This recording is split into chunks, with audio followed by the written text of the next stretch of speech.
Battle for Bihar as EC announces dates for the assembly elections in November.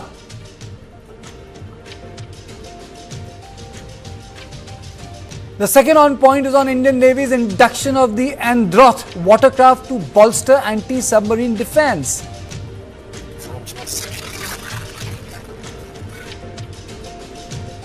The third on point is on External Affairs Minister S. Jaishankar drawing a red line for the United States of America. And now let's take a quick look at the headlines. Himachal Pradesh bans cold reef cough syrup. Crackdown expands across 9 states. Crackdown expands across 9 states.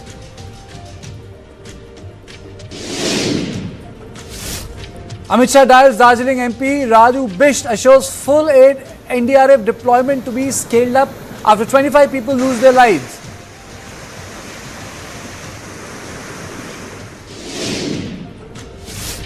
Bar Council of India suspends lawyer Rakesh Kishore after lawyer attempts to hurl shoe at CJI BR Gavai.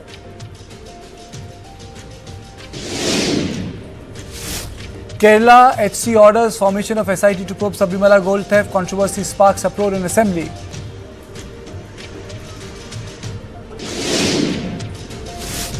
French Prime Minister Le Cornu resigns hours after naming cabinet, shortest stint in modern French history.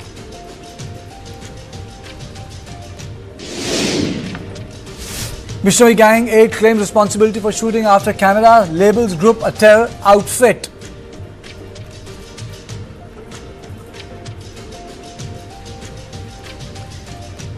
The stage is set for the final big electoral battle of 2025. The Election Commissioner of India announced that the elections in the politically crucial state of Bihar will be held in 2 phases on November 6th and November 11th. Counting will be held on November 14th. This year, the EVM ballot papers will feature coloured photos of candidates. To maintain transparency, webcasting will be done from 100% of the booths compared to 50% earlier, Chief Election Commissioner Gyanesh Kumar said. Bihar के चुनाव 2 phases में होंगे। पहले phase के date gadget notification 10 तारीख को आएगा, दूसरे का 13 को। Last date of making nominations पहले फेज की 17 को होगी, दूसरे की 20 को। स्क्रूटनी 18 और 21। विड्रॉल की आखिरी तारीख 20 अक्टूबर और 23 अक्टूबर और date of poll 6 November Thursday और दूसरा 11 नवंबर ट्यूसडे। काउंटिंग 14 नवंबर को होगी और पूरी चुनावी प्रक्रिया 16 नवंबर तक समाप्त कर ली जाएगी। So in Bihar in 2010 polling took place in 6 phases. In 2015 polling took place in 5 phases. In 2020 3 phases. 2025 2 phases. With the battle for 243 assembly seats, the bellwether state of Bihar is considered a barometer of the political mood in the nation. This year, the run-up to the election was a charged-up affair owing to the special intensive revision of the electoral rolls carried out by the Election Commissioner of India with the objective of weeding out ineligible voters. 69 lakh deletions have been effected in final electoral roll of Bihar, with the Election Commission announcing a total of 7.42 crore electors for the state. The total number of voters is up from 7.24 crore listed in August 1st draft roll, but several notches down the 7.8 crore roll of early 2025, largely due to the launch of highly debated special intensive revision of the state's electoral rolls on June 25. देखिए, बिहार के लोग जो है इंतज़ार कर रहे हैं और ये जो तारीख जो है ये बिहार के लोग भविष्य में अगर इतिहास पढ़ेंगे पन्नों में तो ये सुनहरे अक्षरों से लिखा जाएगा। जो तारीख जो 14 नवंबर का जो तारीख होगा, यानी बिहार के लोग बदलाव चाहते हैं। बिहार के लोग जो हैं इस बार महागठबंधन की सरकार चाहते हैं। जो 20 साल से इन लोगों ने अपराध, भ्रष्टाचार, अफसरशाही, तानाशाही, घोटालेबाजी, जिस हिसाब से इन लोगों ने बिहार की सरकार ने जो दिया है, बिहार के लोग जो है त्रस्त हो चुके हैं, परेशान हो चुके हैं और मुख्यमंत्री अचेत अवस्था में। अब बिहार को मुख्यमंत्री गिड़गिड़ाने वाला नहीं चाहिए, जो शेर की तरह दहराए, उस वैसा जो है सीएम जो है बिहार के लोगों को चाहिए, जो बिहार के अधिकार, हक और बिहार के लोगों के साथ इंसाफ कर सके। ऐसा मुख्यमंत्री बिहार को चाहिए। देखिए, बिहार का चुनाव की जननी होगी, देश के लिए एक नजीर पेश करेगा और चुनाव आयोग के द्वारा जो 17 नवाचारों को अपनाया जा रहा है, उस देश पर लागू होगा। यह चुनाव लोकतंत्र की मजबूती की खूबसूरती होगी। निश्चित तौर पर ये लोकतंत्र की जननी का एग्जामिनेशन है और ये एग्जामिनेशन देश को एक नया संदेश भी देगा। ये किस तरह का गठबंधन है कि पूरे 5 साल या पूरे साल बच्चे ने तैयारी नहीं की परीक्षा की, लास्ट मिनट पे जो कर रहे हैं वो प्रधानमंत्री करते हुए दिखे, वो नीतीश कुमार करते हुए दिखे। और चुनाव आयोग ने भी 4 बजे कल भी प्रेस कॉन्फ्रेंस की थी ना, लेकिन नहीं, क्योंकि अकाउंट्स में पैसे नहीं गए थे, संडे था। आज जा रहे हैं तो आज चुनाव की घोषणा हुई। ये सब क्या दिखाता है? चुनाव आयोग की विश्वसनीयता पर रोज नए नए प्रश्न चिन्ह लग रहे हैं। Now let us look at how the NDA and India alliance fared over the last few elections. NDA got 131 seats and India alliance got 111 seats, others got 1. This is what happened last time around. And in this election, JDU got 45 seats, BJP got 80 seats, HAM had 4, Independent 2. Now the opposition, RJD had 77, Indian National Congress 19, Left 15 and AIMIM 1. Congress performed poorly, they contested 70 seats. Now Bihar has for many decades now faced fundamental issues of human and economic development. The impact of unemployment, mass migration, crumbling public services and lack of industrial growth continue to pull the state down even after 2 decades of Nitish Kumar at the helm of affairs. However, it cannot be denied that the state lags behind a lot of national averages and most other states when it comes to socio-economic indicators, though it has done well in certain other statistics. But let me just give you the facts. At rupees 60,337, the state's per capita income remains the lowest in the country, less than the third of the national average of 2.15. When it comes to literacy, Bihar lags behind the national average of 72.99% at 61.8%. The rote in the education is glaring. The dropout rate is 2023 in the state was much higher than the national dropout rate of 14.1%. At 26.9, Bihar's birth rate in 2022 was highest among India's highest. The national number is 19.1. Let me introduce my guests. I am joined by Smita Mishra, senior journalist, Professor Badri Narayan Tiwari, Vice Chancellor, Tata Institute of Social Sciences, Sujata Paul, spokesperson Congress, Manish Barrier, spokesperson Bharatiya Janata Party. Let me straight away go to Smita. Smita, the fundamental question here is that this election is taking place in the wake of SIR controversy. Now, do you think it's going to create a foundation for the Bihar election, or it is just going to boil down to unchanging symmetry of caste? No, Bihar does not vote only on caste, at least for the past few elections that I have been observing keenly, and that includes both Lok Sabha and Assembly elections. Biharis do not vote only on caste. Certainly caste is there in the back of their mind, and it does create a sort of solidarity if the candidate is from a particular caste in a certain area. So you will find some sort of tilt towards the person, but there are other factors which matter, and people look at a wholesome picture before they vote. So to just break down Bihar elections to caste X, Y, Z, which people in Delhi tend to do, and then they say, oh, so many percent of this and so many percentage of that, and they build up an arithmetic, and when it doesn't show in the results, they blame somebody else. So let's not go on that road. Now, what I'm trying to, I agree with you that the SIR did become one of the top issues. Certainly, because it is such a big exercise and it concerns every voter, it will be a matter of chatter. But beyond the chatter, whether people will vote on SIR is still unclear. I have doubts on that, because I will consider the SIR an electoral factor only if it shows that certain voters who had been voting in a certain way have shifted their voting, preference and gone to another side or party or candidate because of the SIR. Only then will I consider it an electoral factor. Otherwise, it is a lot of chatter, and certainly we are all part of that chatter. But will SIR change voting preferences of a woman who is male voter? I'm not sure. Okay, let me take the opening comments from everyone. Sujata Paul, your opening comments. What is going to constitute the Bihar elections? Is it jobs? Is it law and order? Is it the performance of Nitish Kumar? Mr. Nitish Kumar has been in power since 24th November 2005, and there were only 276 days that Jiten Ram Majhi took over, and after that it has been him.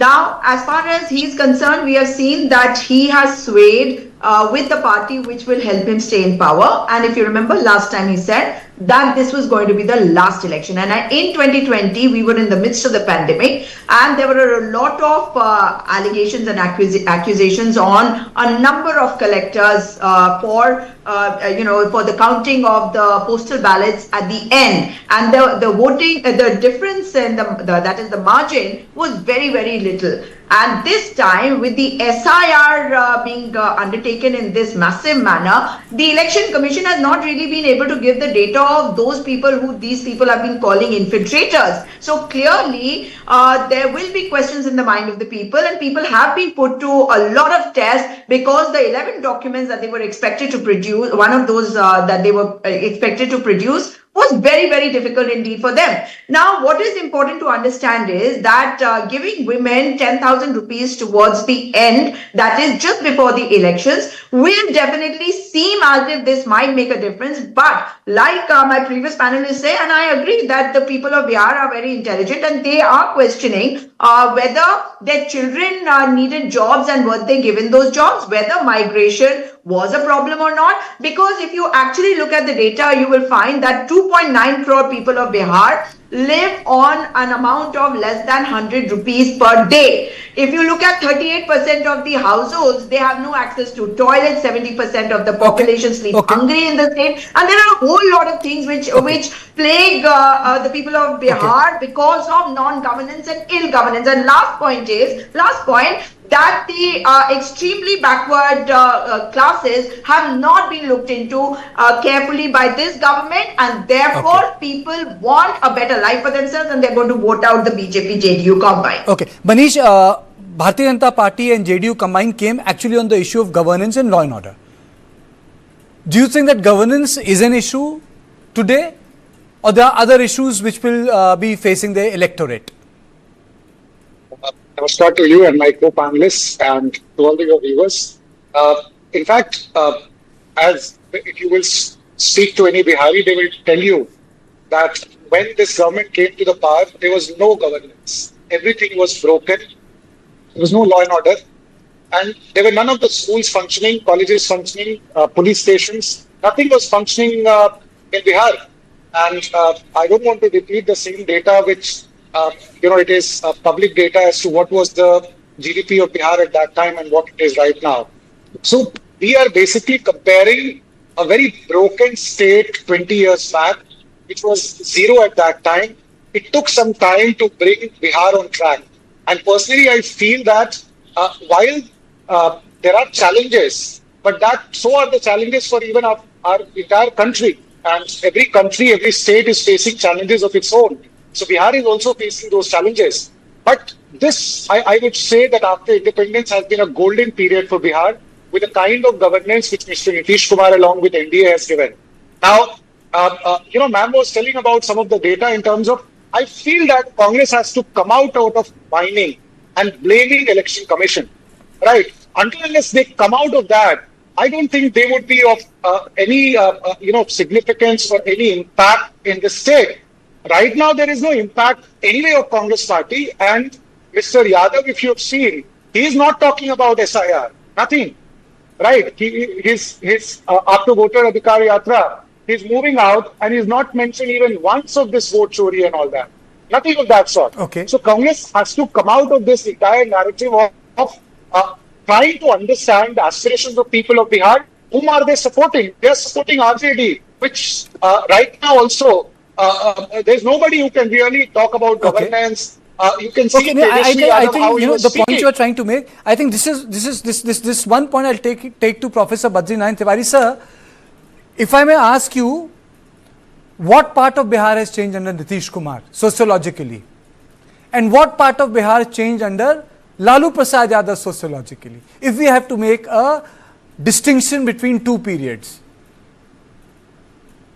See, I think, Kartikeya, the Bihar election, this election, is going to be decided by the developmental future of the Bihar.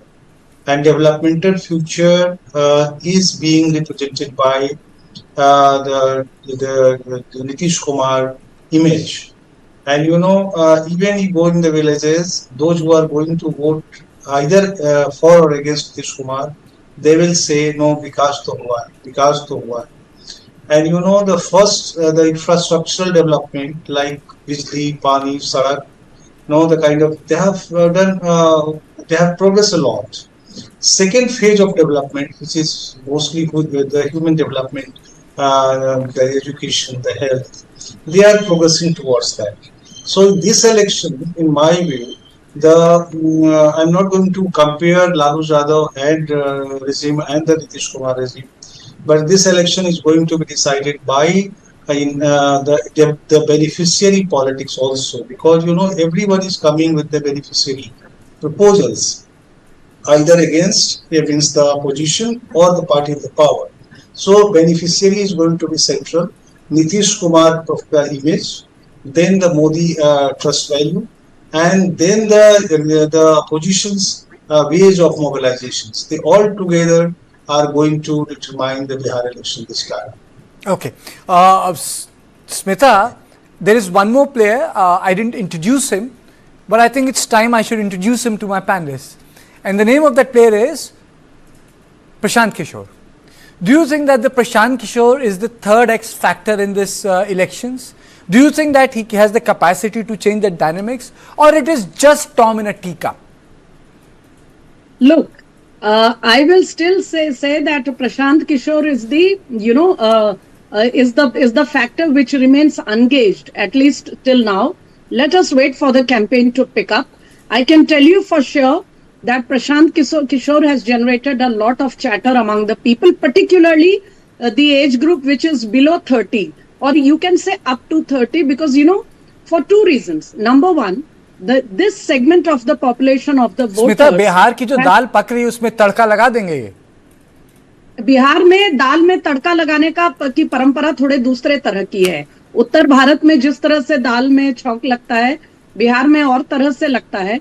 But going beyond your analogy, the point is, Prashant Kishore so far is generating a lot of chatter, particularly among the youth, who have not seen any government except the NDA since they grew up. That is one. The second is the youth has a tendency to get attracted to anything which is new. It is human nature. But will Prashant Kishore garner enough votes to upset the apple cart for any of the two alliances? I am not sure. Secondly, he is distributing candidates or assuring them that he will give them tickets on such a random basis. It is difficult to decide. I mean, what criteria is he following to distribute his tickets or candidates? Thirdly, he is speaking certain very abstract points, which I am not sure has very concrete message to the Bihar voters. Prashant Kishore is not in an academic seminar. He is in the rough and tumble of Bihar politics, and I'm sure he knows that. But Okay. I think, like last elections, in fact, all Lok Sabha and Vidhan Sabha, let me tell you, we are talking, Tejasvi Yadav is talking, Prashant is talking, even other people are talking. Rahul Gandhi went and talked about it. I am not sure the youth of Bihar is going to finally, tip Okay. the scales or decide the Okay. final result. Okay. Once again, it is going to be the women.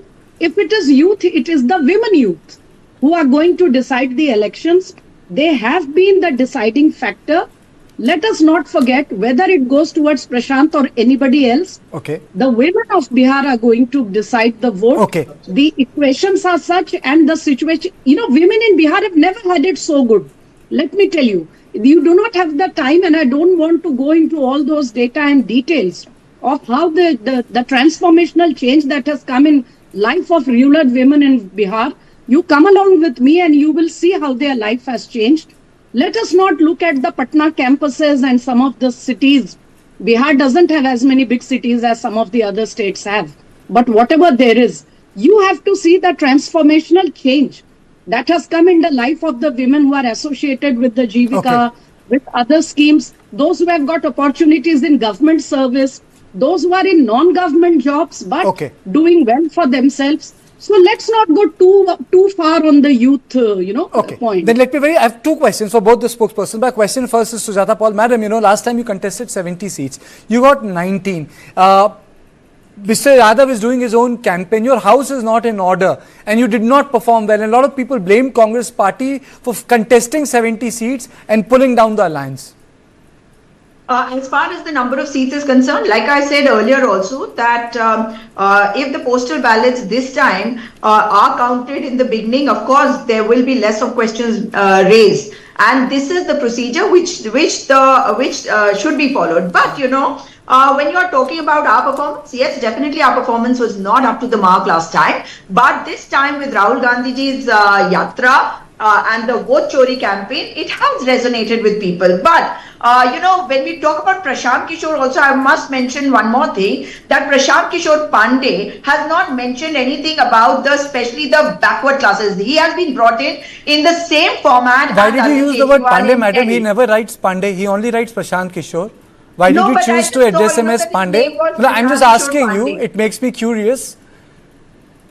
I'm telling you why. Because that's his name, his father is also but his name is Prashant Kishore. But anyway, that's not my brief. Yes. My question to you was extremely backward classes. For them, we have got the Ati Pichda Nyay Sankal, in which we have resolved that there will be justice for them. And when we talk about what justice they are asking for, this is not something which has come up now. So we have gone into every sector very carefully. We are not saying, we are not promising 10,000 rupees in one go. We are saying 2,500 rupees per month for women and various other schemes which will empower women of the state. And don't forget that there was, just let me please complete this point, that from Champaran, from where Mahatma Gandhi had started his yatra for our freedom, it is the same place from where the youth had walked right up to Delhi Jantar Mantar against the Agnivir Yojana, the paper leaks Yojana. So they are very important. Okay, Manish, my question to you is, and please answer my question. Last time your party had more seats than JDU, still you played a second fiddle and the Nitish Kumar went on to become the chief minister. Will BJP again play a second fiddle? If you again repeat your performance with 80 to 90 seats, will you still your party give CM-ship to a party which is half your seats in the state? Is that man so necessary for BJP? It's not about necessity. I think, as Smita ma'am was also saying, is quite acceptable. And that Prime Minister himself had, in fact, requested him to be the leader of so this is a united house. In fact, first the Congress party has to really accept that Nitish, this Tejasvi is going to be a chief minister candidate. They are fighting on that, right? And there is another man who has announced himself that he will be the deputy chief minister. So deputy chief minister has been announced, chief minister has not been announced. So here, the order is very much clear. Nitish Kumar is going to be the chief minister of Bihar and India is going to come back with something majority. There is no question. His governance is something which is now a model. The whole country, that in a very difficult and challenging situation, he was able to carve something out of Bihar which nobody thought at that time. So in every aspect, I'll tell you a few of the things which, if you have time, which is very unique. For example, student credit card in Bihar is unique. It was started by him. And now the whole country is actually taking it. Then there were reservations for women in Panchayati Raj. Again, something he came up with. And that is being appreciated in the entire country. And now he has done 3 years. People are not talking about it. All the lawyers, for 3 years they are going to get into, Manish, that's stipend of precisely, 5,000 rupees. on his own, if he would have been such a charismatic, let me be the devil's advocate, I have no qualms in saying that. If he would have been such a charismatic leader, you would have got 40 seats and his party would have got 110 seats. I think there is something other in this play. Let me get Professor Naran. Professor Naran, what makes... Sir, tell me, very quickly. Yeah, I feel there is a very good synergy between JDU and BJP right from beginning, and that is why you can see it as just a combined group which shows one face, and that is why it is acceptable by people of Bihar. Professor Badrinarayan, what is working for Nitish Kumar? Every chief minister has gone for Labharti politics. If you can compare the Labharti politics, then perhaps Kejriwal would have topped, but he lost the election. So I don't buy that because he has done so much of Labharti politics, he's there. Politically, what makes him there? That there is no alternative to him. What is making him tick politically, that despite being a junior partner electorally, he still gets to be the chief minister, and in both ends of the spectrum, JDU के साथ भी और RJD के साथ भी, there has to be some reason, or no other, or maybe no other politician has come up.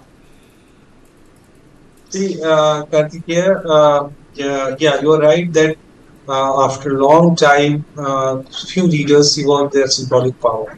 And they become, I think, very difficult to get their alternative, like Nitish Kumar. Or in opposition, if you see, even Tejashwi has emerged a kind of a leader. And it will be very difficult to explore his alternative within the RJD.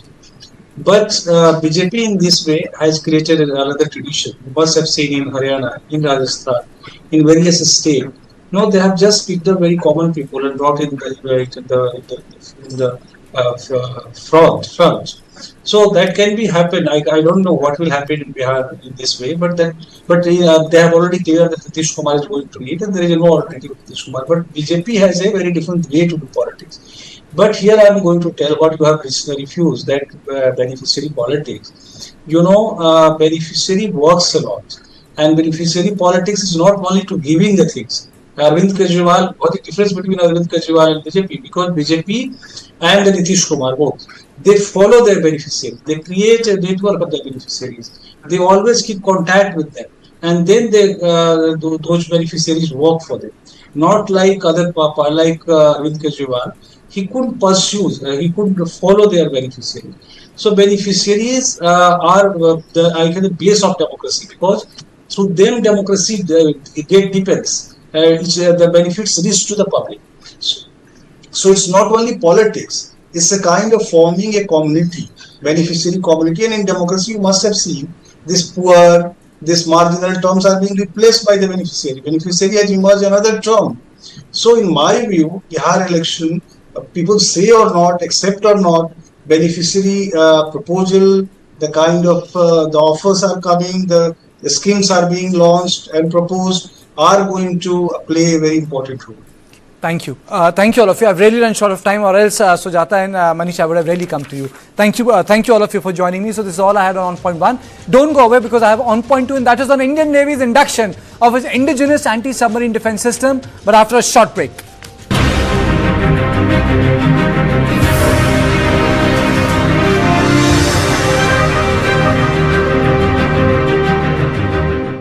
Alakazam fish disappear. Moonlight.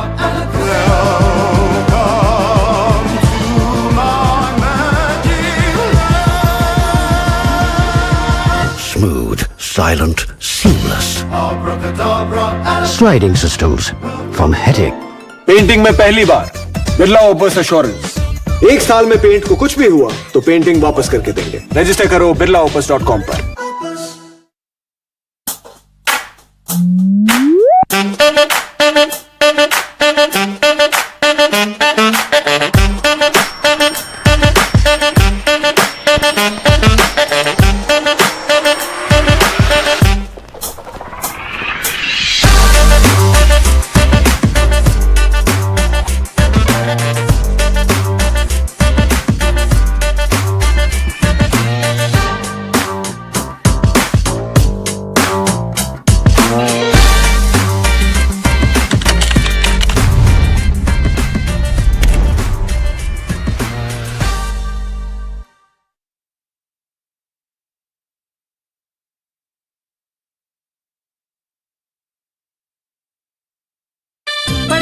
खेलता है, झूलता उछलता है, दौड़ता कभी कभी दौड़ कराता है, आगे आगे बढ़ता है इंडिया, अमूल दूध पीता है India.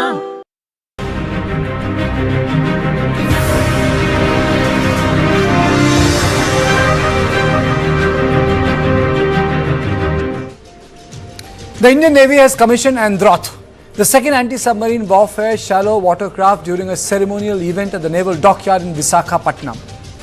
Named after an island in the pristine Lakshadweep, it signals India's determined response to an evolving underwater threat where silence beneath the waves can mean difference between national security and vulnerability. Androth's tech space, tech capacity and capabilities are very, very impressive. At 77.6 meter length and weighing over 1,490 tons, Androth is among the largest Indian warships powered by a diesel engine waterjet combination. The waterjet propulsion system provides exceptional maneuverability, and that too in shallow waters, a crucial advantage when tracking submarine in coastal areas where traditional propellers might be less effective. It boasts lightweight torpedoes, indigenous anti-submarine warfare rockets, anti-torpedo decoys and mine-laying capabilities. Androth's induction could not have been timed better. The Indian Ocean, once considered Indian Navy's strategic backyard, now witnesses increased Chinese naval presence, including submarine deployments. Pakistan's expanding submarine fleet, aided by Chinese technology and financing, poses a threat to India's western seabed. Pakistan is strengthening its submarine fleet with 8 new Chinese Hangar-class submarines. China's navy could become the world's largest maritime force with over 370 vessels. In such a scenario, India faces unprecedented challenges. The shallow coastal waters, once considered natural barriers, have become contested spaces where modern submarines can lurk undetected, threatening merchant shipping, naval assets and coastal installations. Androth's commissioning in the Indian Navy marks the country's push towards indigenization and enhancement of the defense capabilities. Androth is built by Kolkata-based Garden Reach shipbuilders and engineers. It has over 80% of the materials developed indigenously in the country. Androth joins the recent induction of Arnala, Nistar, Udayguri and Nilgiri in the Indian Navy, becoming a part of the military's growth across maritime operation.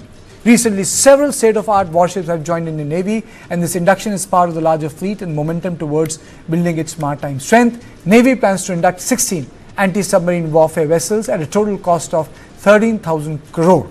Now let me straight away introduce my guest. I am joined by Vice Admiral retired K.N. Sushil, former CNC Southern Naval Command, and Group Captain retired V.N. Jha, former Joint Director DRDO. Let me straight away go to Vice Admiral Sushil.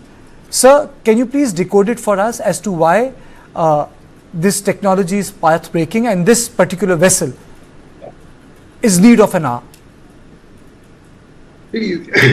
Anti-submarine warfare over the past years has been growing in importance. Earlier, it was just an adjunct to the normal naval operations, but no more. Submarines are all pervasive and they're all over, and they can operate anywhere. Shallow waters offers great challenges. One, it is difficult for the submarine itself to operate there because you effectively deny the third dimension of depth. There are other traffic congestions there like fishing boats, etc. So navigationally it is hazardous.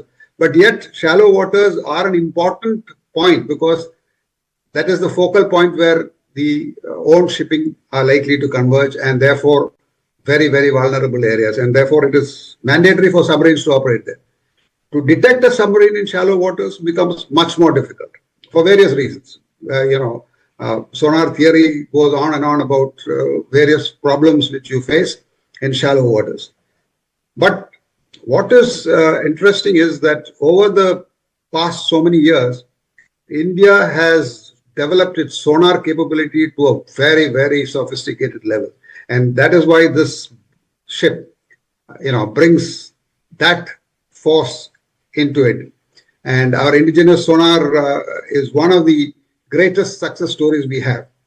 So shallow water capable anti-submarine vessels are vital for various reasons. One is, preventing submarines from operating in our own shallow waters, and giving us the protection. And also to give escort to other vessels which leave the shallow water and go into the deep areas. Like, for example, a nuclear submarine proceeding on petrol needs to be escorted out before she is able to dive and go on her own. So these are the various roles which the shallow water craft, ASW craft have in them. Okay, let me go across to Mr. Jha. Mr. Jha, are we saying that the shallow water operations have become very, very important, and the entire space which was not important 50, 60 years ago has assumed greater importance because of leap in the technologies? Very good evening, Karthik. This is the golden period of Indian Navy. That's what, in short, I can call it. Today we are so proud that India, of its own specifications, of the Naval Design Bureau, is designing and manufacturing the combat ships, be it aircraft carrier, be it submarine, both conventional as well as nuclear, be it anti-submarine warfare, both deep water and shallow water, be it anti-ballistic missiles as well as the deep vessel killing or the warfare, be it standard or stealth vessels, be it slow range or long range torpedoes, be it various configuration of ships. You can name anything. The entire gamut of the operations that is on the horizon for the Navy, it is being designed by the Naval Design Bureau that every Indian should be proud of. I suppose even Admiral, I think, was part of it sometime somewhere. And this is all made in India. And, the small startups, they are taking the lead into this. In the aircraft carrier, there were about 450 odd startups. In this particular the shallow water submarine, the ship that we are talking of, even in this, there are 100 odd startups which are making the systems, subsystems, and many other things. And the young mind have come there who is thinking of future. They are no longer thinking of today. So all those designs are going on, all those concepts of the designs are going on, which can always be upgraded. It could be modular or it could be standard system replacement. So this is all going on, that every Indian is proud of it. I can remember, 2013, 2014, when our sole aircraft carrier was going to be phased out, and we had nothing. Today we have got 2 aircraft carriers and third in the pipeline. I think, you have stolen words from my mouth, sir. This is the question I had for Vice Admiral Sushil, sir. Is aircraft carrier going to be the centerpiece of the future naval warfare, or has something shifted because of the great leap in technology in the intermediate range ballistic missiles, the way the Chinese have deployed them, or is it going to be submarine based? Are we still looking at aircraft carriers as the jewel in the naval crown, or things might change in future, or things are already changing, sir? Can you please decode it for our viewers? See, your whole framework of what you said is as complicated as it is simple, because the warfare, naval warfare, is fought at various levels. Each has its own capabilities. To say that, okay, this has taken precedence or that has taken precedence is not really the fact. And it all depends on what your end game is all about. For example, if you want to make a small presence in deterrence, then you don't need the aircraft carrier, because he represents massive power. And if you want to show massive power, you need the aircraft carrier. And, it goes on like that. So it depends on what exactly you want to do at a particular point in time. If you're going for an all-out action and you want to project your power onto the enemy's land, then you need a massive aircraft carrier which can sustain operations in enemy areas and also overcome whatever the enemy has to throw at us and yet maintain superiority. And an aircraft carrier is the only vessel that can carry that mass, whereas the other units have less mass but can, do thorn pricking operations. You can hit few targets. You can create a level of deterrence to say that, if you go any further, we will. So you can control the escalation with various objects. So it's not an easy question to answer. whether the aircraft carrier will take precedence or the submarine will take precedence. It's not as simple and straightforward as it seems. Strategically, sir, how big a threat the expanding Chinese Navy is for the Indian interest? As long as there is any power which has got a technological edge and is expanding in its deployed power, it is always a threat. Because the greater the military power, the greater the influence you wield.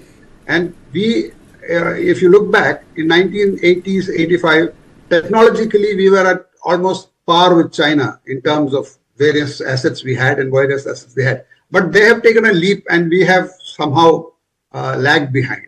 So there is always this nagging thread. And, there is a book called Silicon Samurai in which he derives a saying. It says that threat always emanates from a greater technological power to a lower technological power. So as long as China is able to wield this technology advantage and firepower advantage over us, they will always have this edge to dictate some terms to us. We have enough power to sort of create a level of deterrence where we can, expect that the actions will not go out of control. That is the stage we are in. But we need to go far ahead. Mr. Jha, do you think that we can really do this leapfrog business? Because, the Chinese leapfrogging is also based on massive reverse engineering and stolen technologies, which has been documented by many authors. That's very true. Most of the Chinese technical manufacturing or designs are based on stolen designs, whether it is from the Russian side or USSR side, or whether it is the USA side. That is true. But I would just, like to add one sentence to what just now you had asked the question to Admiral about the aircraft carrier and submarine. Look, don't go by the size or shape of the aircraft carrier. These are the force multipliers. One aircraft carrier is stationed somewhere around, you can say about 500 kilometers radius. You are absolutely, dictating the terms with anyone else that may like to come there. And aircraft carrier is never alone. It has got the sister services, sister systems, which are killer, which are detector, which are sensors. All those things go along with the aircraft carrier. Similarly with the submarine. And the nuclear submarine that can remain at the bed of the sea for months together without any problem, without any noise being made there. So these are the force multiplier that you can position anywhere in the world, anywhere in the international water. You can go and you can stay there. So this is something. Of course, there are pros and cons of having it in the international water away from our own defense lines. But this is something. Now coming back to this Androth, this has got a beautiful system. It's a diesel engine, but it has got the jet water propulsion with which it can make lot of grounds.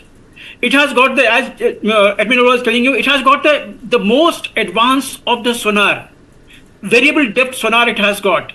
At the hull, it has got the radar system, which can detect many of the things both in the azimuth and the horizon. Okay. But this also has got the potency to go onto the low frequency radar, which can detect even the stealth aircraft carrier or stealth aerial threats. So all those things are there. It has got the additional functions of the mine laying, low intensity marine ops, anti-submarine. Sir, what's the best part? I think out of all three services, the most Atmanirbharta is being demonstrated by the Indian Naval Services. One has to put that on record. The indigenization process, the entire thing, it's the Navy which gets the cake. So I've really run short of time. Thank you both of you for joining me. It makes me immensely proud that we have been able to indigenously develop a system which a lot of countries aspire that they want to have it and they want to build it, but we have done it.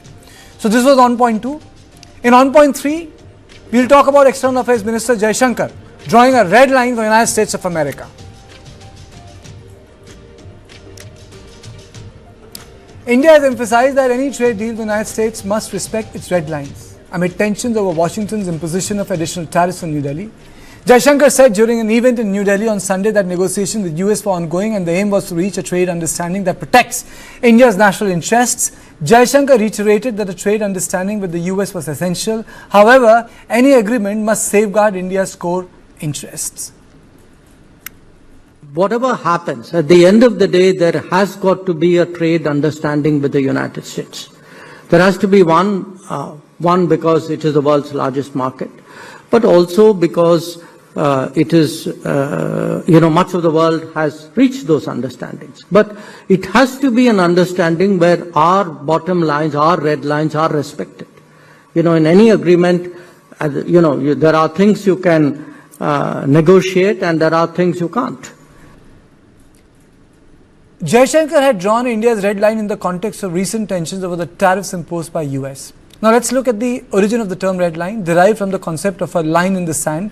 The term red lines appears to have emerged in the 70s to denote actions one nation regards as unacceptable from other nations. In a nutshell, it is an implicit threat. In 2021, President Putin said Russia would be forced to act if its red lines on Ukraine were crossed by NATO. Former US President James Monroe's Monroe Doctrine of 1823 involved drawing a red line with an implicit war threat by the US against any European effort to colonize or reassert control in the Western Hemisphere. In a meeting with the US President Joseph Biden in November 2022, Chinese President Xi Jinping declared that Taiwan was the first red line that must not be crossed. Donald Trump has been keeping everybody guessing as usual, from calling India and China funders of Russia's Ukraine at the UN to terming Prime Minister Modi a good friend, while also cozying up to Pakistan and repeatedly making a claim on the ceasefire that followed Operation Sindoor. But finally, we have also drawn that red line. But most important thing is that the Prime Minister has said that he will not allow the interest of the farmers to be sacrificed. Let me straight away go to Ambassador Jain Das Gupta. Sir, to put it simply for our viewers, you are the expert. What is the red line that Jaishankar is talking about tangibly? What is that red line? I think Minister Jaishankar is talking about several red lines, not a single one. And the first one, of course, would be agriculture and dairy, and allowing GMO foods to come in. And of course, soya and corn, which is mostly GM in the US. So that is one. The other one is, of course, dairy. And dairy products is another red line. Apart from these, which may have triggered the first set of 25% tariffs on India with effect from the 7th of August, Minister Jaishankar has also mentioned the second tranche, which is related to the Russian purchase of Russian oil. And that is another red line, that we will continue to buy Russian oil. And we will exercise our strategic autonomy to buy from whichever source we want to. So these are palpably the most important red lines. There could be a few others where there could be some amount of give. But I think on these three issues, there is absolutely no compromising. That is what Minister Jaishankar seems to be implying very clearly. Ambassador, Jaishankar also said one more important thing. He said that both countries have not landed on a common ground where, they could align themselves on certain issues in which they agree, which means that the conversation that is taking place has not been able to create that foundation. Yes. I think another very important aspect of these negotiations is that President Trump has been harping on the trade deficit in only goods terms. And if you take services, if you take IPR, royalties, and the whole gamut of flows of funds or money, then the situation is not as adverse as President Trump points out. So I think that has led to the levying of this these tariffs of 25%. But Ambassador, there has to be some kind of an understanding which has to be arrived at, that, what is it that you are taking into account to come to your conclusions, and how do you want us to cooperate so as to address this situation. But, of course, India seems to. But Yes. the reason why I wanted to come back on this issue is, he says that we have not arrived at a landing ground for a trade discussion. And he said that the talks with the US for the trade understanding, where our bottom lines and red lines are respected. When he says that landing ground for a trade discussions, we have not arrived there, what does it mean, sir? A lot of people would say, iska matlab kya hai? I think the basic thing is the rationale for imposing tariffs on India, which don't seem to have any logic. Of course, the tariffs on the other countries also don't seem to have any logic. So that is, I think, what he's been hinting at, to my mind, that the whole logic of imposing, unilateral tariffs and very high tariffs at that, based on some calculation initially of the trade deficit, which has also now been, I think, thrown overboard. It is no longer about trade deficits. It is just that I will do it. And since we are the largest market in the world and you are so heavily dependent, you have a trade surplus, you will bow to our wishes and accept these tariffs.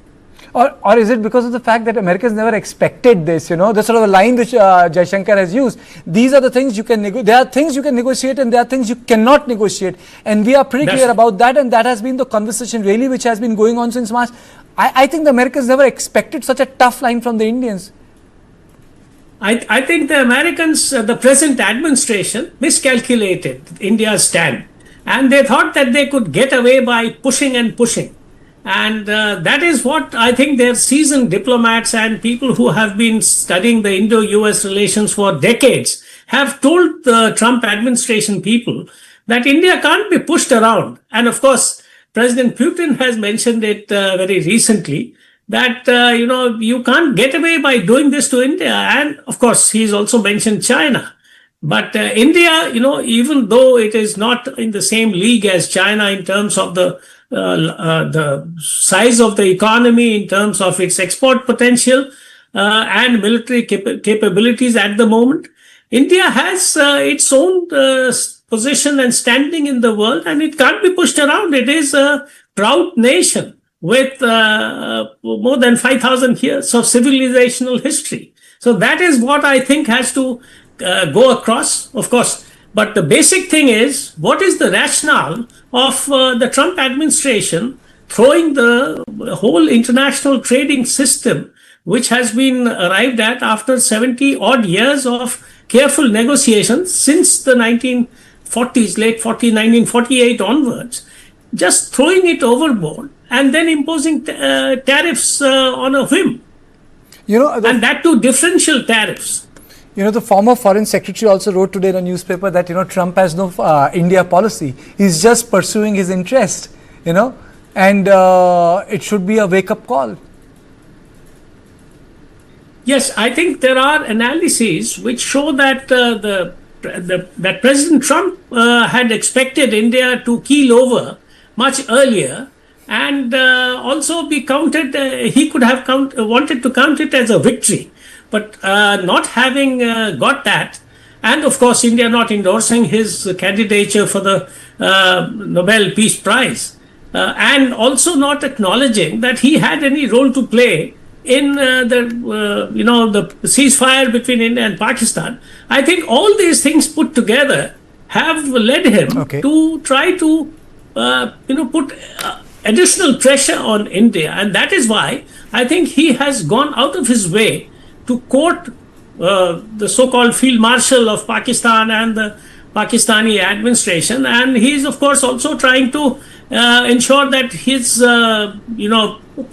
family's business interests are taken care of. So all these things have conflated, I think, to come to this kind of a pass where the US, President Trump has forgotten what he said a few years ago during his first stint about Pakistan, about its harboring terrorists and doing various kinds of illicit activities. But he's just turned over a new leaf, and he seems to have forgotten everything that he said, and for good reason. So it is, I think, in part an attempt to teach India a lesson and to break this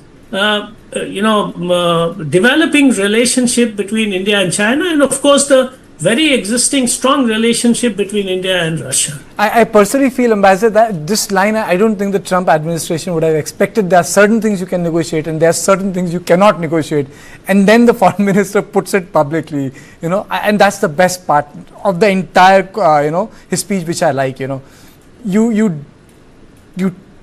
confront a bully up front, And I think that's what has happened. You tell him that this can't happen, and that's what he has done. Thank you, sir, for decoding Foreign Minister Jaishankar's speech. And this is all I had in On Point today. I'll see you tomorrow at the same time. Thank you and good night.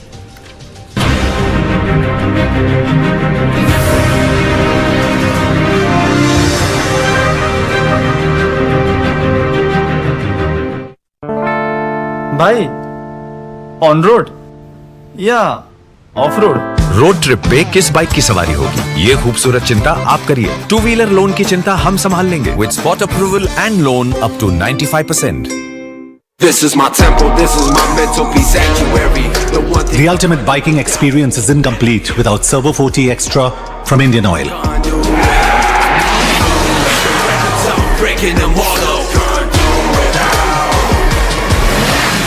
Servo 40 Extra from Indian Oil. Can't do without it. नई गाड़ी लेनी पड़ेगी हमें भी। Showroom खोलो जल्दी। हम तक महंगा इंश्योरेंस बेचने की पूरी कोशिश हो सकती है, जबरदस्ती। कौन करेगा जबरदस्ती? खोल दूंगा इधर मैं। कम लाकर नई गाड़ी के लिए हम